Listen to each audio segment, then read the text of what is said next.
Hans discovers an old map in the attic, hinting at a lost village in the forest. In the heart of the Netherlands, nestled between emerald forests and glistening lakes, lay a quaint village known for its peace and beauty. The villagers led simple, content lives, bound by tradition and nature's rhythm. Among them was Hans, a curious and adventurous young man, always eager to explore beyond the familiar. Little did he know, his yearning for adventure would lead him to uncover one of the most enchanting legends of their land. Part 1. The Mysterious Map. One stormy afternoon, as Hans rummaged through the dusty attic of his family home, he stumbled upon an old, weathered map. The edges were frayed, and the ink had faded, but it unmistakably pointed to a location deep within the forest, marked with a mysterious symbol. The discovery intrigued Hans. Could this be the fabled lost village his grandmother had mentioned in bedtime stories? The next day, Hans eagerly shared his find with the village elders. However, their reaction was far from what he expected. They dismissed the map as mere folklore, a ghost story meant to entertain children. The legend of the lost village was an old wives' tale, they insisted, with no basis in reality. But Hans was not so easily deterred. Determined to uncover the truth, he decided to follow the map's trail. The following morning, with a heart full of excitement and a backpack full of supplies, Hans set off towards the forest. The dense trees soon swallowed the familiar sights of his village, leaving him in a world of towering pines and chirping birds. The forest was a realm of its own, with secrets waiting to be discovered. Part 2. The journey begins. Hans' journey was fraught with challenges. He navigated through thick underbrush and over rocky terrain, his path illuminated only by slivers of sunlight piercing the canopy above. Along the way, he encountered creatures both ordinary and magical, deer that watched him with knowing eyes, and tiny sprites that flickered like fireflies in the twilight. After days of wandering, Hans came across a secluded hut, hidden beneath a thick canopy of leaves. An old hermit emerged, his beard long and eyes sharp with wisdom. The hermit, sensing Hans' purpose, revealed that he knew of the lost village.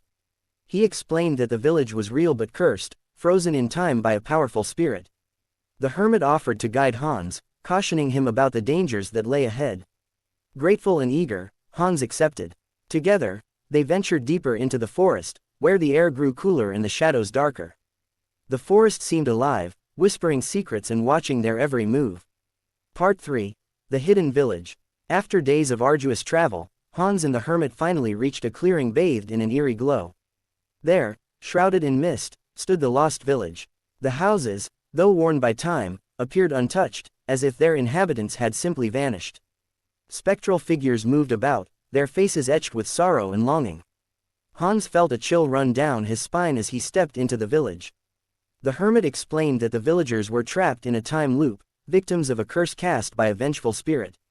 Hans knew he had to help them, but breaking the curse would not be easy. He needed to understand the village's history and gather specific ingredients for a ritual. The villagers, though ghostly, communicated with Hans, sharing their story of betrayal and loss. Long ago, the village had angered a powerful forest spirit, leading to their eternal imprisonment. The only way to lift the curse was to appease the spirit with a ritual that required rare herbs and a pure heart. Part 4. Breaking the Curse. Hans set out to gather the ingredients, guided by the hermit and the whispers of the spectral villagers. He climbed mountains, crossed rivers, and ventured into caves, each step bringing him closer to his goal. The forest, once a realm of wonder, now seemed a labyrinth of trials designed to test his resolve. After collecting all the necessary items, Hans returned to the village. With the hermit's help, he prepared for the ritual. The air was thick with anticipation as Hans lit the ceremonial fire and recited the ancient incantations. Suddenly, a chilling wind swept through the village, and a figure materialized before him, the vengeful spirit. The confrontation was intense. Hans pleaded with the spirit, explaining the villagers' remorse and desire for redemption. The spirit, moved by Hans' sincerity and courage, finally relented. With a wave of its hand, the curse was lifted. The spectral villagers transformed into flesh and blood, their faces lighting up with joy and relief. The once lost village was now vibrant with life. The villagers, grateful for their second chance, embraced Hans as their savior. The hermit, his task complete, vanished into the forest, leaving Hans with a heart full of gratitude and a story to tell. Hans returned to his own village a hero. The tale of his adventure spread quickly, becoming a cherished legend that would be passed down through generations. The map he had found was no longer a mystery but a symbol of hope and courage. The story of the lost village, once a mere myth, had become a testament to the power of determination and the enduring spirit of humanity.